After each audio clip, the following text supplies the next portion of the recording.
पढ़ने जा रहे हैं एक चैप्टर। इस चैप्टर का नाम है अडेप्टेशन। सबसे पहले यहाँ से पढ़ना शुरू करेंगे।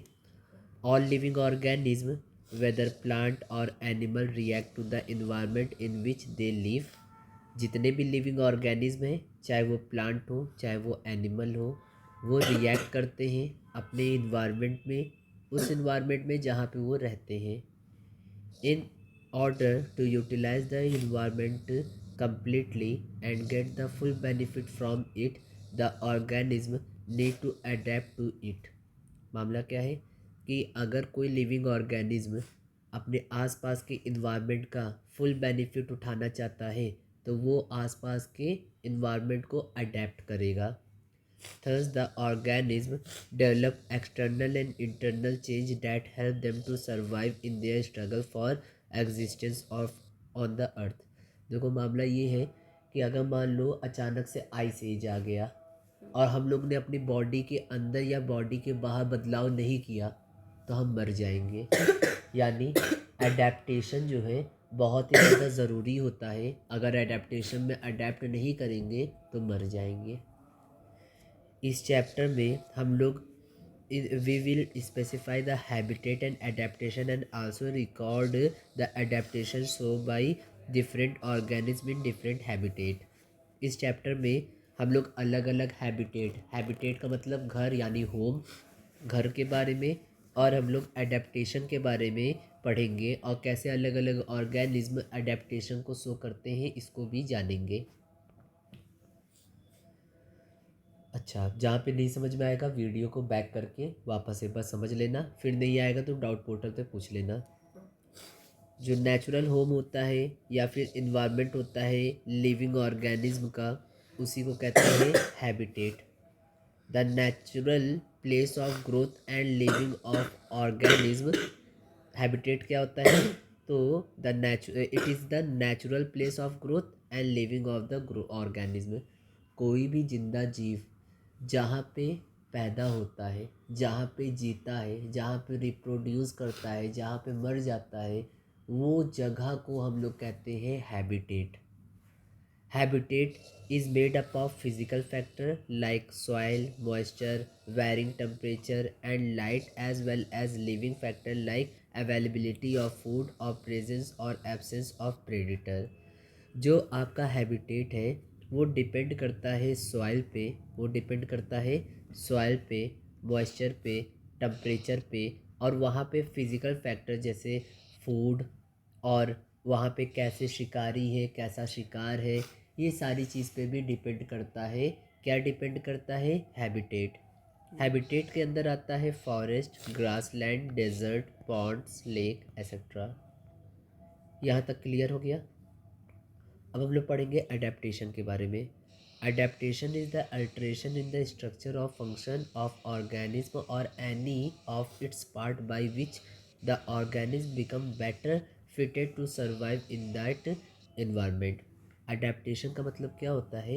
ये एक ऐसा स्ट्रक्चरल या फंक्शनल अल्टरेशन यानी बदलाव होता है किसी ऑर्गेनिज्म में या किसी ऑर्गेनिज्म के कोई ऑर्गन यानी किसी पार्ट में, जिससे वो अपने इन्वायरमेंट में और अच्छे से फिट हो पाता है और सरवाइव कर पाता है। अडेप्टेशन को सिंपल समझो, शरीर में वो बदलाव जिसकी मदद से कोई लिविंग ऑर्गेनिज्म जिंदा रह पाता है। अडेप्टेशन जो है प्राइमरी भी हो सकता है, सेकेंडरी भी हो सकता है। पहले पढ़ेंगे प्राइमरी अडेप्टेशन के बारे में। मैं आपको डायरेक्ट समझाता हूँ प्राइमरी अडेप्टेशन क्या होता है। जैसे कोई लिविंग ऑर्गेनिज्म है, ये जो है इसके एंसिस्टर जैसे इवॉल्व किए थे बिगनिंग में, वो लिविंग ऑर्गेनिज्म अभी भी उसी में है। एग्जांपल से समझो, जैसे फिश है, वो एक्वेटिक इन्वायरमेंट में उसके पूर्वज भी थे, आज भी है। जैसे मैं बात करूँ बर्ड की, जब से बर्ड पैदा हुई है तब से वो उड़ती है, तो वो एरियल लाइफ उनके एंसिस्टर भी जी रहे थे, आज भी ये भी आज प्रेजेंट की भी बर्ड्स जो है एरियल लाइफ जीती हैं। पर सेकेंडरी एडेप्टेशन क्या होते हैं? मतलब जिनके एंसिस्टर जो थे वो तो पहले कोई और हैबिटेट में रहते थे और अभी करेंटली जो है जो करेंटली लिविंग ऑर्गेनिज्म है वो किसी और हैबिटेट में रह रहे हैं। जैसे जो वेल है या डॉल्फिन है, मैंने बताया था वेल और डॉल्फिन अभी तो एक्वेटिक हैबिटेट में रह रहे हैं, पर इनके जो पूर्वज थे यानी डॉल्फिन के करोड़ों साल पहले के जो एंसिस्टर्स थे वो पानी में नहीं, वो ज़मीन पे एज अ हाथी या इंसानों की तरह रहते थे। तो प्राइमरी एडेप्टेशन, जिनके एंसिस्टर्स भी पहले वही हैबिटेट में रहते थे और प्रेजेंट में भी वो ऑर्गेनिज्म उसी हैबिटेट में रह रहा है, उसी को कहेंगे हम लोग प्राइमरी एडेप्टेशन में गिनेंगे। और जिनके प्रेजेंट में कहीं और जी रहे हैं और जो फ्यूचर में कहीं और जिएंगे जब ना, मतलब जैसे अभी जो है वेल कहीं और रह रहे हैं और पास्ट में वेल ज़मीन पे रहते थे, हैबिटेट चेंज हो गया एंसिस्टर और प्रेजेंट वालों का, तो वो सेकेंडरी एडेप्टेशन में चले जाएगा। ये पहला पेज क्लियर हो गया है, जो भी डाउट होगा उस पर मार्क करके हमसे पूछना है, ठीक है ना। अगर आप नहीं पूछोगे तो इसका मतलब ये है कि आपको सब आ रहा है और आपके एग्ज़ाम में सारे नंबर आने चाहिए। मैं टेस्ट लूँगा जब, तो मुझे सारे आंसर चाहिए अगर आप नहीं पूछोगे तो। ओके सर कर लेंगे आज शाम। फिर adaptation in plant, according to habitat plant को बांटा गया है टेरेस्ट्रियल हैबिटेट, एक्वेटिक हैबिटेट में। टेरेस्ट्रियल प्लांट के अंदर आते हैं xerophytes, mesophyte, halophytes, aerial plants. Aquatic plant और हाइड्रोफाइट्स जो है ये 3 टाइप के होते हैं। हम लोग सारे को एक एक करके पढ़ेंगे। सबसे पहले पढ़ेंगे टेरेस्ट्रियल प्लांट को, जिसमें आते हैं xerophytes. These plant grow in dry condition और डेजर्ट। जो ज़ेरोफाइट्स है ये कहाँ पे ग्रो होते हैं, तो ड्राई कंडीशन में या डेजर्ट में। In this habitat there is very less water, इस हैबिटेट में बहुत कम पानी होता है। The plant are adapted in such a way that they can conserve water in their bodies. इसमें ये जो लिविंग ऑर्गेनिज्म है वो ऐसे ग्रो होते हैं कि इनकी बॉडी में ज़्यादा से ज़्यादा पानी कंजर्व हो सके यानी बच सके। फॉर एग्ज़ाम्पल जैसे कैक्टस, जो स्टेम होती है कैक्टस की वो फ्लैशी और थिक होती है जिसके अंदर पानी स्टोर रहता है।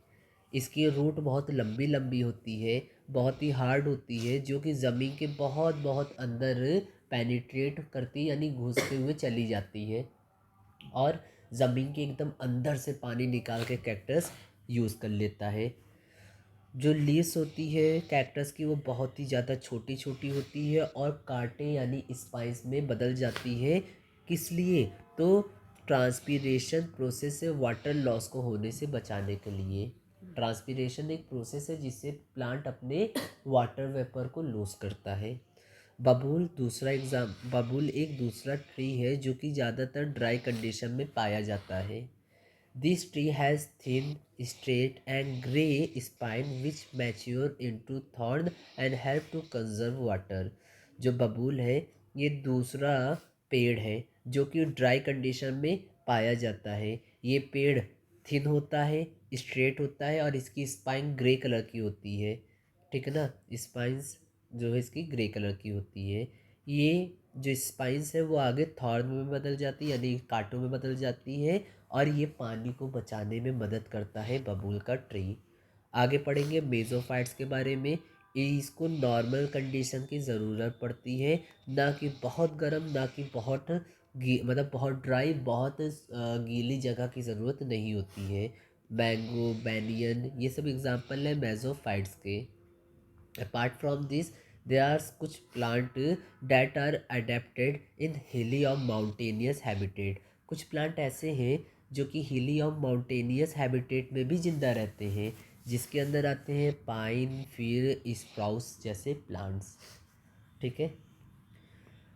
अब समझेंगे पाइन ट्री के बारे में। तो पाइन ट्री के